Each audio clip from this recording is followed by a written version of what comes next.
Selamat pagi Bapak sekalian. Terima kasih Pak Adi Gagas.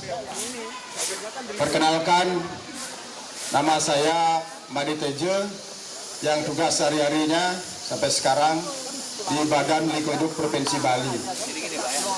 Bapak Ibu sekalian saya hormati, pada pagi hari ini saya berterima kasih kepada Bapak Prof yang sudah menyampaikan beberapa hal masukan terkait dengan menjaga Bali dalam bidang kebersihan lingkungan hidup di wilayah kita di 9 Kabupaten Kota.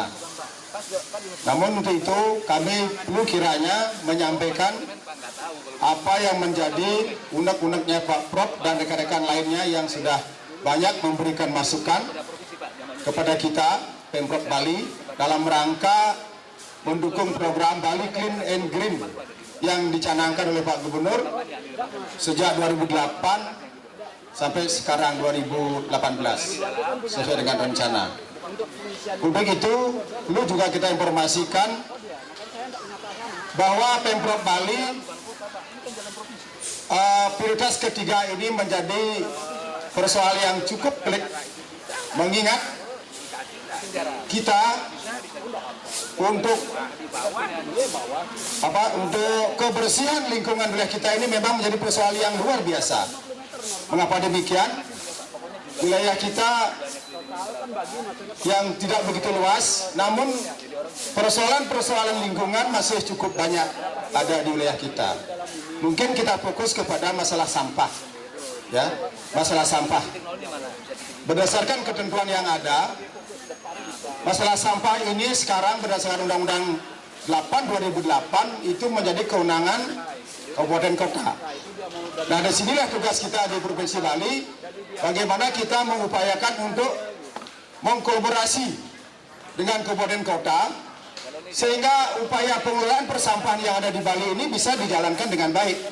Sehingga apa yang menjadi idaman Bapak Ibu sekalian itu bisa dipenuhi. Minimal pemenuhan pelayanan minimal bisa dipenuhi. Artinya Bapak Ibu apabila di dalam pembuangan sampah yang dilakukan oleh masyarakat kita tentu bisa dilayani oleh pemerintah daerah. Itu pelayanan minimal yang wajib dilakukan oleh kabupaten kota. Namun kondisi ini tidak bisa berjalan sedemikian rupa, mungkin beberapa hal yang ada hambatan. Pertama, keterbatasan pemerintah daerah dalam hal ini Pemkop maupun kabupaten untuk penanganan sampah. Mungkin selama ini Ibu Bapak sekalian, kalau di perkotaan penanganan sampahnya sudah berjalan dengan baik, walaupun belum maksimal sekali. Kalau kita berbicara maksimal, tentu tidak ada sampah di sekitar kita, ya. Jadi kita di dalam monitoring pengawasan yang kita lakukan di 9 kabupaten kota, memang pengelolaan persampahan kita belum maksimal. Ini beberapa faktor yang mempengaruhi, ya. Nah, di sini tugas kami di Badan Lingkungan Hidup Provinsi Bali melakukan kerjasama, koordinasi, penegakan hukum, pemberdayaan masyarakat. Itu tugas-tugas yang kita lakukan selama ini, ya. Nah, untuk di Provinsi Bali dengan permasalahan tersebut di atas, kita sejak 2009 coba mengembangkan ada namanya program Desa Sadar Lingkungan. Ibu Bapak sekalian, kalau Ibu Bapak mungkin ke pulang kampung atau ke desa, mungkin Ibu Bapak pernah dilibatkan oleh aparat desa maupun penjuru desa adatnya untuk ikut bersama-sama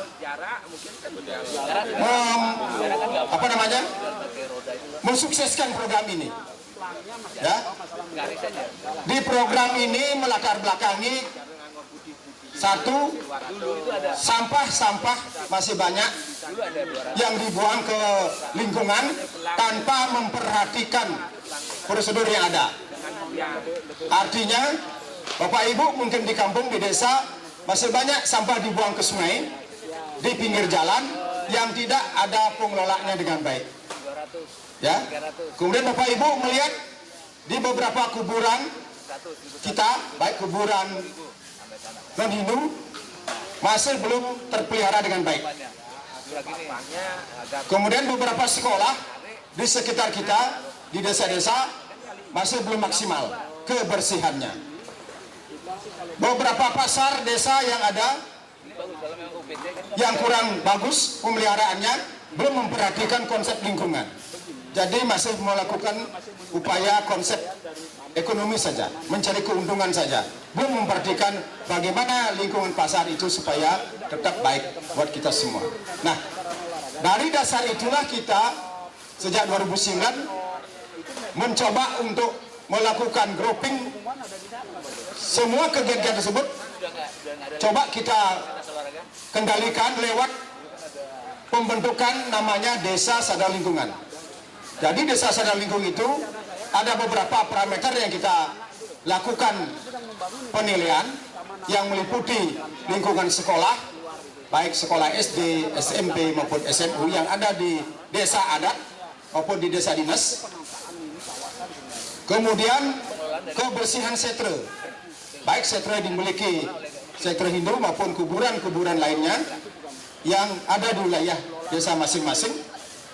Kemudian sekolah-sekolah, termasuk juga pura-pura tempat suci yang ada di sekitar wilayah desa itu sendiri. Itu parameter-parameter yang kita lakukan penilaian, pengevaluasian. Yang pertama dengan namanya pembentukan dulu. Setelah pembentukan kita lakukan pembinaan kepada masyarakat. Setelah itu ada upaya tidak lanjut, pemberdayaan lingkungan dengan membentuk beberapa bank sampah yang ada di sekitar desa yang sudah mampu. Kemudian yang paling penting adalah membangun sebuah unit pengelolaan sampah yang sering kita sebut namanya UPST. Nah, inilah tujuan akhir kita dalam rangka pembentukan DSL ini. Kenapa itu dibentuk? Kita melihat kemampuan pemerintah daerah dalam hal ini berkait dengan pengelolaan persampahan baru mampu hanya dilakukan di daerah perkotaan saja dan sebagian daerah kawasan perwisata yang menguntungkan. Ya, jadi disitulah kita Badan Lingkungan Hidup Provinsi Bali bekerjasama dengan Badan Lingkungan Hidup Kabupaten Kota Sebali untuk melakukan upaya-upaya ini agar sampah-sampah yang ada di desa-desa itu bisa dikelola. Sampai saat ini, sejak 2009 sampai sekarang, kita sudah membentuk kurang lebih 119 desa lingkungan, desa sadar lingkungan. Target kita memang sampai 2018 seluruh desa. Namun demikian, mengingat kondisi keuangan kita belum mampu menarget ke seluruh itu, kita mencoba 2015 ini melakukan evaluasi terhadap pembentukan DSL itu. Dari 119 DSL itu memang tidak maksimal keseluruhan. Masih ada kurang lebih 30% dari hasil evaluasi kita itu DSL kita ini tidak berjalan dengan baik. Penyebabnya banyak, Bapak Ibu sekalian. Masalah pemberdayaan kelembagaan yang ada di desa, ya, itu salah satunya. Kemudian dana operasional, belum mampu seluruh desa yang dibentuk itu untuk melakukan pemberdayaan pengelolaan UPST, karena mereka menganggap selama ini apa yang dibangun oleh masyarakat maupun dikerjakan oleh pemerintah itu bantuannya dari pemerintah. Kalau dari sisi ini memang kita tidak 100% demikian. Kita memang mengharapkan desa sadar lingkungan yang dibentuk selama ini, kita berharap desa itu mampu memberikan kontribusi anggaran-anggaran yang ada, baik di desa maupun pihak-pihak pemerintah, pihak-pihak pengusaha lewat dana CSR-nya kita coba kembangkan. Jadi beberapa DSL yang sudah berhasil yang kita bentuk ini itu berkat kerjasama yang keras, kerja yang keras baik oleh pihak pengelola desa, kemudian bantuan CSR. Yang paling penting adalah kesadaran masyarakat, itu yang paling utama. tanpa kesadaran yang kuat oleh masyarakat, saya yakin Bapak Ibu sekalian, sampah itu tidak akan bisa dikelola dengan baik. Termasuk hari ini, beberapa kita lihat kegiatan kemarin yang besar itu, syukur ada rekan-rekan kita yang peduli, yang mau masih mengumpulkan sampah-sampahnya dan dikumpul kepada titik tertentu, dibungkus dengan kertas kresek, sehingga petugas kami di lapangan ini lebih mudah dan lebih cepat membersihkan lingkungan. Tapi kenyataan di lapangan tidak demikian Bapak Ibu sekalian. Nah, mungkin ini yang perlu kita kembangkan, bagaimana supaya masyarakat kita yang menggunakan lapangan ini ikut membantu. Jangan justru sebaliknya membuang sampah sembarangan. Ya, jadi kita sudah kerjasama dengan Kepala UPT. Ya, di sini sudah mau menempatkan tempat sampah di sekitar kita. Mudah-mudahan Ibu Bapak sekalian, dengan apa yang kami sampaikan hari ini, Bapak semakin sadar, Ibu Bapak semakin sadar, termasuk adik-adik, anak-anak yang berolahraga di sini. Kalau habis membawa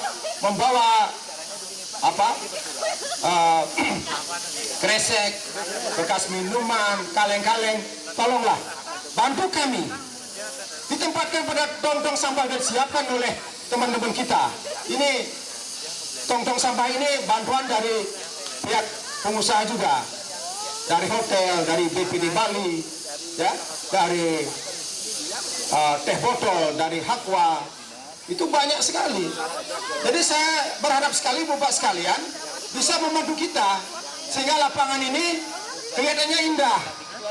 Jadi begitu Bapak Ibu Bapak berjalan di depannya tidak ada sampah, itu harapan saya. Kemudian saya juga berterima kasih dari rekan-rekan yang tidak disuruh, setiap minggu, setiap hari beliau ini selalu hadir. Jadi terima kasih Mas ya, sudah bisa membantu kita beberapa sudut bisa dibersihkan dan rekan-rekan lainnya ada sebelah timur. Itu upaya yang mesti kita bersama-sama bangun. Ya. Nah, saya lanjutkan.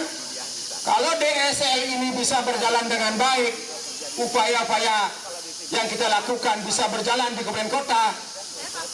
Pertama, sampah dari rumah Ibu Bapak sudah dipisahkan. Ya. Dipisahkan. Jadi sampah plastik dipisahkan, sampah organiknya dipisahkan. Yang organik bisa bikin kompos loh Pak, Ibu Bapak sekalian. Ya. Jadi saya sudah melakukan gerakan ini dari sejak 2009 sampai sekarang. Sampai kita betul-betul masyarakat sadar bisa mengolah sampah sendiri. Jadi jangan asal menyalahkan petugas kita. Ya. Kita mengupayakan seperti itu Pak, Bapak sekalian. Di desa-desa sudah coba upayakan untuk membentuk UPST ini. Jadi tujuannya apa? Satu, mengurangi sampah yang dibuang ke TPA. Jadi sampah yang dibuang itu sampah-sampah yang betul tidak berguna. Yang namanya kardus bisa dikumpulkan, yang namanya plastik bisa dikumpulkan, yang namanya seng, besi itu bisa dikumpulkan lewat namanya bank sampah. Ya. Kalau di Kota Denpasar dengan gerakan wali kota dengan kepala desa, lurah, kecamatan, itu luar biasa bank sampahnya sudah berhasil. Ya. Jadi memang salah satu ukuran kita Kota Denpasar yang sangat luar biasanya sudah melakukan upaya ini di masing-masing banjar. Ibu Bapak sekalian, hari ini biasanya hari Minggu, kalau Bapak Ibu melihat, kalau Ibu bisa lewat ke Nusa Indah, pasti Bapak bisa melihat di situ ada kumpulan orang-orang ibu-ibu ya yang dulunya tidak peduli, sekarang mereka sudah merasakan dengan bawa kardus, sampah plastik yang sudah dibersihkan, dengan membawa botol-botol plastik yang sudah dihilangkan plastiknya, disobek, itu membawa nilai yang sangat luar biasa. Ya. Jadi Bapak sekalian sangat membantu bank sampah ini. Ya. Jadi saya kira Ibu Bapak sekalian, saya yakin Ibu Bapak pasti akan menginginkan atau mengikuti apabila Ibu Bapak ingin lingkungan di sekitarnya supaya bersih.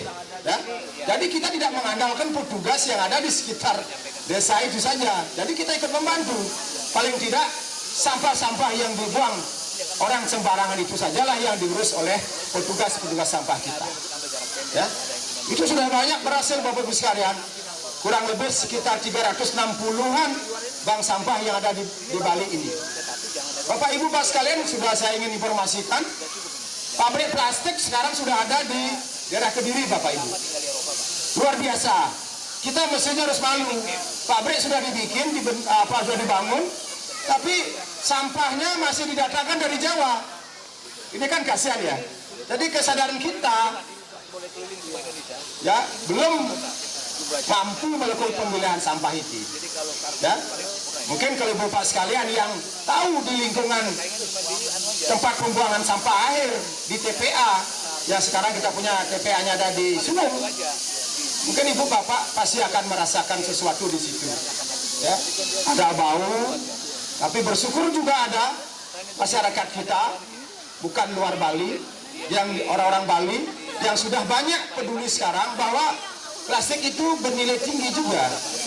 Mereka sekarang sudah mengumpulkan diri dari kelompok pemulung untuk mengumpulkan sampah-sampahnya, dibawa atau dijual ke pabrik plastik yang ada di Kediri.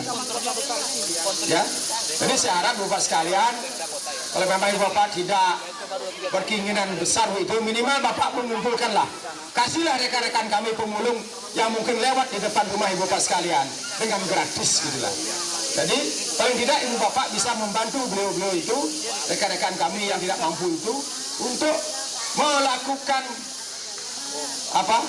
membersihkan lingkungan kita. Itu yang mungkin kami informasikan berkaitan dengan mengapa Pemda Provinsi Bali membangun atau membentuk desa sadar lingkungan itu. Karena kita ingin mengharapkan beberapa kawasan-kawasan Pura Satkayangan, kawasan Dangkayangan, kita berharap mulai sejak ini kita sadar bersama-sama untuk kita bisa melakukan pengolahan persampahan di lingkungan pura kita masing-masing. Jadi jangan membiasakan Bapak Ibu habis sembahyang tidak peduli. Nah, ini yang perlu ditumbuhkan kesadaran kita. Inilah kesulitan kita sekarang. Kalau berbicara ayatnya, saya yakin baik, hebat. Tapi kepedulian Ibu Bapak sekalian, saya pantau di beberapa kawasan memang belum peduli benar. Ya, jadi masih acuh tak acuh. Nah, jadi saya kira itu beberapa hal yang kita ingin sampaikan. Kemudian mungkin Ibu Bapak sekalian di Kota Denpasar, di Badung, Ibu Bapak lihat sekarang Sungai Badungnya, ya, dari Rumah Sakit Wangayo ke selatan, boleh Ibu lihat sekarang bersih loh. Jadi itu luar biasa, ya, luar biasa. Pemerintah kota bersama masyarakatnya yang ada di sekitarnya, ya. Jadi kami sudah melakukan penegakan hukum. Setiap Bapak Ibu yang membuang sampah di sekitar Kota Badung itu, apabila diketemukan oleh petugas pengawas sampah yang ada di Kota Denpasar itu, ditangkap Ibu Bapak sekalian. Jadi sudah didenda 500.000 sampai 1 juta. Kasihan mereka itu sebenarnya. Tapi karena mereka ingin mencoba-coba saja, kita harus tegas juga. Kita sudah upayakan sampai ke daerah Pemogan Selatan itu, Pak. Jadi sudah, Bapak Ibu, hari Minggu boleh ke sana karena sudah mulai banyak sungai kita ini dikunjungi oleh Bapak Ibu sekalian. Ya, di kawasan Pemogan, bagian hilirnya Bukat Badung. Ya. Jadi sekarang sungai itu sudah banyak teman-teman di situ olahraga di sekitarnya. Dilakukan gerakan kebersihan oleh Desa Pemogan di di jalur jalan Pak Dewa yang selatan itu, yang sering macet itu di Pemogan. Itu sudah dibersihkan sepanjang dari utara ke selatan sudah bersih, Pak. Itu setiap hari Minggu Bapak Ibu dipersilahkan ke sana lah sambil mancing, ya. Sementara belum kena distribusi, belum bayar. Itu salah satu contoh. Kita sudah dengan maksimal mengupayakan. Namun tugas berat kita, masih ada beberapa sungai besar yang perlu kita lakukan seperti ini. Ya mungkin di Denpasar dekat kami ada namanya Tukat Bindu. Ya, boleh Bapak Ibu ke sana. Silakan Ibu sore-sore di sepanjang pinggiran Tukat Bindu itu sudah dipaping. Karena ini kepedulian mereka di sekitarnya itu luar biasa. Termasuk juga masuk Kelurahan Sumerto ke selatan itu. Jadi di situ saya berharap Bapak Ibu sekalian tidak mesti di sini saja Bapak berkunjung, coba boleh lihat ke sana di wilayah kita. Ya, jadi sungainya sudah bersih. Ya, di sepanjang kanan kiri sudah ada orang jualan-jualan sehingga masyarakat sekitar kita kan bisa menambah pendapatan. Jadi Bapak bisa belanja di situ ya. Ya. Kemudian berkaitan dengan pengelolaan pantai juga kita lakukan kerjasama dengan masyarakat pesisir yang memiliki wilayah pesisirnya ada. Ya. Jadi kita di sana juga melakukan kerjasama bagaimana di kawasan pantai pariwisata kita bisa tetap bersih. Ya. Jadi kita bantu sarana-sarana persampahan, gerakan kebersihan, bekerja sama dengan pengusaha-pengusaha, termasuk para diving. Ya. Jadi pemilik water sport itu kita sudah lakukan gerakan-gerakan bersama untuk menjaga kebersihan pantai dengan memungut sampah-sampah plastik yang ada di sepanjang koral kita, ya, di sepanjang terumbu karang kita di pantai. Karena salah satu penyebab rusaknya terumbu karang adanya sampah plastik yang lewat di situ mengendap. Nah, itu sudah kita lakukan gerakan yang luar biasa, Bapak sekalian ya. Nah, untuk selanjutnya saya menghimbau kepada Ibu sekalian, mari kita bersama-sama mencoba belajar untuk mengurangi sampah dari rumah kita sendiri dahulu. Ya, satu melakukan pemilahan, kemudian kita mencoba buat kompos. Kompos macam-macam Bapak Ibu, tidak perlu mahal biayanya. Kalau dengan kompos yang sederhana kita bisa. Ya, semua hasil buangan dapur Ibu yang bukan plastik dikumpulkan di sebuah satu bak yang seperti belakangnya Pak Dewo ini, boleh ditutup, kemudian diisi Bapak sekalian. Campurannya ada ragi, ya, ada air kelapa yang tidak dipakai, ada air bersih, ada katul atau dedak, sama gula pasir gula Jawa, tidak butuh banyak, dicampur Bapak sekalian ya, dicampur. Jadi di tempatnya sebuah ember, dalam waktu 1 minggu itu sudah menjadi untuk pipet-pipetnya kompos Bapak sekalian. Ya, kan mudah. Tidak perlu beli Bapak sekalian, tidak perlu beli. Kalau punya uang lebih bolehlah beli, silakan. Tapi yang sederhana itu tadi Pak, Bapak sekalian. Jadi tinggal Ibu Bapak sisa-sisa makanan tadi itu, ya, berupa ikan, tulang-tulang ikan, kemudian ada sayur-sayur, nasi-nasi bekas, nasi basi yang tidak dipakai itu dibuang, dikumpulin di situ, kemudian dimasukkan tadi itu, ya. Jadi dalam waktu 1 minggu, Ibu Bapak sekalian sudah bisa diaduk-aduk itu, Bu. Tidak bau ya, tidak bau. Jangan Bapak Ibu merasa terkejut nanti. Tidak berbau Ibu Bapak. Tapi dengan syarat tertutup, jangan dibuka. Itu syaratnya. Dalam waktu seminggu, 10 hari, itu sudah bisa menghasilkan. Ya. Jadi sudah bisa dalam waktu 1 bulan sudah dikumpulkan pada tempat yang sudah disiapkan komposnya. Tapi jangan dipakai langsung pada tumbuhan, nanti mati. Diberikan dulu waktu Bu, Bapak Ibu sekalian, dalam waktu 15 hari gitu ya, didiamkan dulu, baru nanti itu dicampurkan kalau punya sekam, ya, buat sak ya, sekam boleh, atau bekas potongan gargajian, ya, itu dicampurin, taruh di sana di tanaman Ibu. Itu luar biasa Ibu, bisa mengurangi Ibu untuk beli pupuk. Ya, jadi bisa menambah pendapatan Ibu untuk menanam cabai. Jadi Ibu Bapak tidak perlu beli cabai, ya. Jadi itu aja, dibeli kumpulin bekas-bekas galon-galon yang tidak dipakai, diisi kompos, di tanah sedikit, tanaman cabai, tanaman terong, ya, tanaman bayam, sudah bisa kita metik untuk 1 orang keluarga itu 5 orang, bisa kita. Itulah kalau mau kita ikut bersama-sama menjaga kota kita ini bersih, menjaga provinsi kita ini bersih. Itu, ya. Jadi itu salah satu trik-trik atau upaya-upaya yang mesti kita lakukan kepada ibu sekalian. Baik, yang terakhir mungkin himbauan kami kepada ibu sekalian, para ibu bapak yang pada pagi hari ini hadir olahraga sambil menikmati suasana yang cerah ini. Saya berharap untuk bisa bantulah kami di sini untuk menjaga kebersihan. Gimana caranya? Tidak membuang sampah sembarangan. Buanglah sampah ibu bapak sekalian bila perlu. Pungut sampah yang di depan ibu, puntung rokok di depan di tempat yang telah disiapkan. Dan ibu bapak sekalian, ini kawasan bebas rokok. Saya harapkan ibu bapak dengan kesadaran untuk tidak merokok di sekitar sini. Kalau ibu mau rokok, ada bapak yang mau rokok di sini, apabila ditemukan oleh teman kami dari Satpol PP, ya resiko, ya. Jadi kami mensosialisasikan pada ibu sekalian, kawasan ini tidak boleh merokok, tidak boleh membawa binatang, ya, di dalam ini, anjing, kucing, tidak boleh. Jadi kalau di luar itu kami persilahkan, tidak dilarang, ya. Jadi jangan salahkan nanti kalau ada teman-teman kami, petugas kami yang melakukan sidak, apabila ibu bapak kena sidak, sebuah risiko bagi bapak ibu sekalian. Baik, itu kira-kira yang kami ingin informasikan, sampaikan. Mudah-mudahan informasi ini berguna bagi bapak sekalian.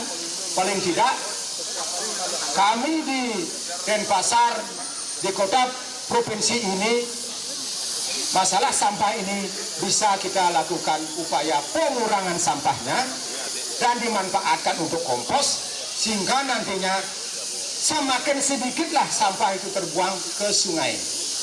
Kalau sungai sudah bersih, otomatis kondisi pantai kita semakin baik. Jadi kualitas air laut Bapak Ibu sekalian pasti akan lebih baik. Memenuhi standar-standar sebagai kualitas kawasan pariwisata. Itu harapan kami. Kalau sudah itu baik, otomatis Pak Bapak sekalian, terumbu karang yang ada di laut ini bisa tumbuh dengan baik. Kalau terumbu karang Bapak sekalian tumbuh dengan baik, paling tidak kejernihan air yang ada di pantai bisa terpenuhi setiap saat. Baik Ibu Bapak sekalian, dengan ucapan terima kasih kami sampaikan dan mohon maaf apabila ada hal yang mungkin kurang berkenan. Saya atas nama pimpinan Badan Lingkungan Hidup Provinsi Bali mohon maaf kepada Ibu Bapak sekalian. Salam lingkungan, lestarikan, lestarikan, lestarikan. Terima kasih.